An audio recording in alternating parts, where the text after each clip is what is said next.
A United Nations fact-finding mission has found Israel, quote, punished and terrorized civilians in its 3-week assault on Gaza earlier this year, and cited strong evidence that Israeli forces committed grave breaches of the Geneva Conventions. More than 1,400 Palestinians, about a third of them women and children, were killed in the assault. 13 Israelis died.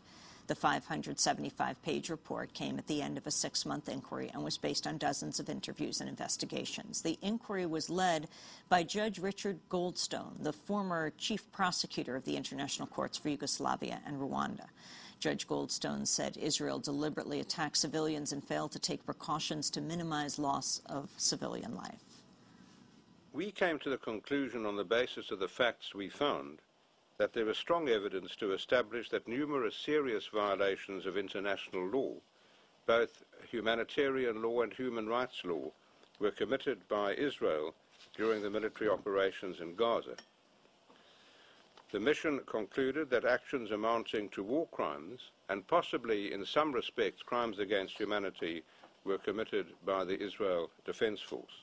A senior Israeli staffer told Haaretz newspaper, quote, the goal is to avoid a slippery slope which would lead Israel to the International Criminal Court in The Hague. Well, the report is the last in a large number of reports that have been issued in the Gaza massacre. There were 2 significant reports issued by Amnesty International, 5 reports issued by Human Rights Watch, and a whole slew of Israeli-based human rights organizations have issued reports. Israel targeted civilians. Israel targeted civilians who were carrying white flags. Israel systematically targeted the Palestinian infrastructure. The findings were consistent with those of the other human rights organizations. Israel is guilty of a very significant number of war crimes. The Palestinians were not using hospitals to hide Hamas officials. There's no evidence that the ambulances Israel targeted were carrying Hamas militants or ammunition. And most significantly, in terms of the coverage during the Gaza massacre, the report found, as did Amnesty International and Human Rights Watch, there's no evidence whatsoever, and I would want to underline that, there's no evidence whatsoever that Hamas was guilty of human shielding.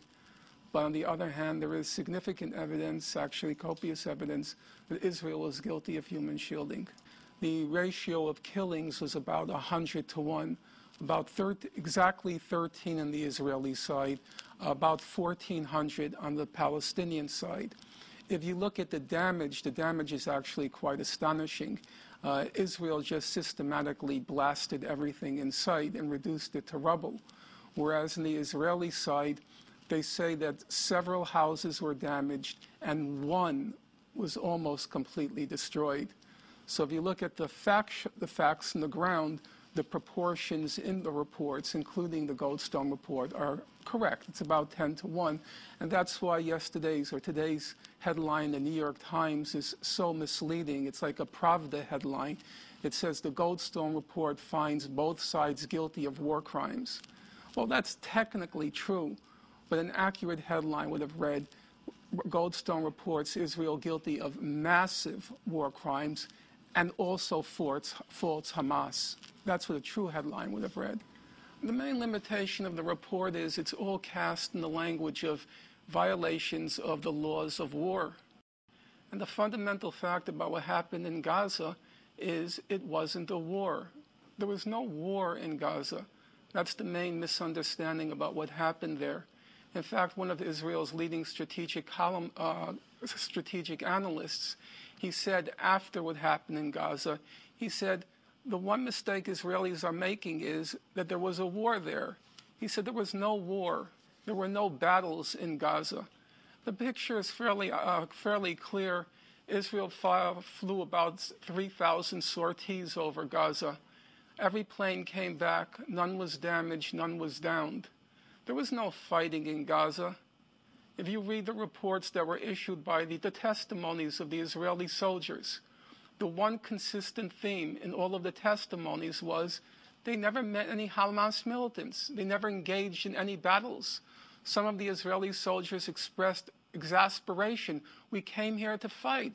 We're not fighting anyone. There were no battles. There were no Hamas militants in the field.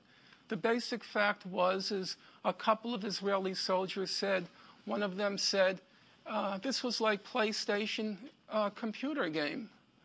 Another Israeli soldier said, literally, I'm quoting exactly, almost word for word, he said it was like a child with a magnifying glass burning ants.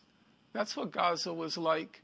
One soldier after another, literally. I wish listeners would just bring up the report. It's called Breaking the Silence. And then enter under the search mechanism, just enter the word insane. One soldier after another, after another, after another said Israel used insane amounts of firepower. Insane amounts of firepower. There were no soldiers, no battles, but they're using insane amounts of firepower.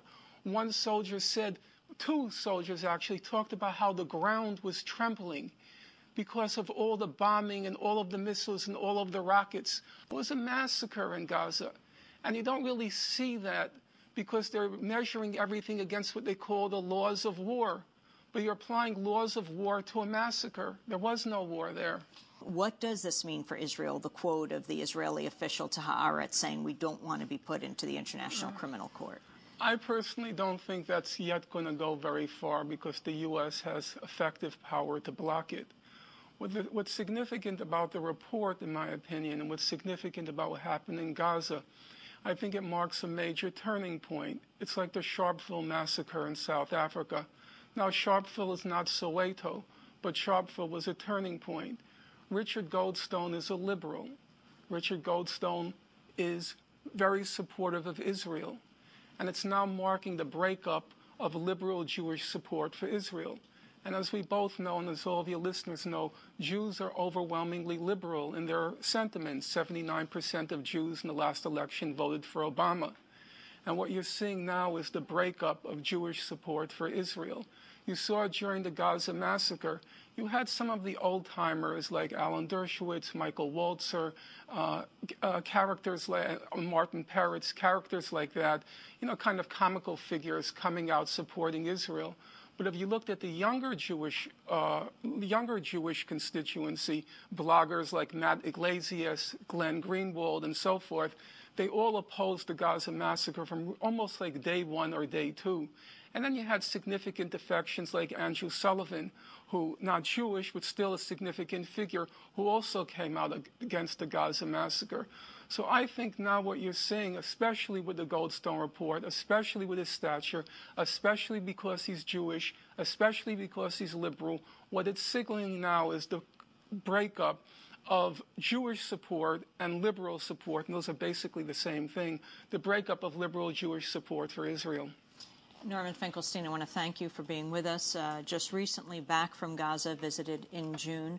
Norman Finkelstein has written a number of books, among them Image and Reality of the Israel-Palestine Conflict and Beyond Chutzpah. His forthcoming book about Israel's assault on Gaza is due out on the first anniversary of the attack on December 27th. That does it for this segment of the show. When we come back, we'll be talking with Daniel Ellsberg, his wife Patricia, and a filmmaker who's done a film about his life. Stay with us.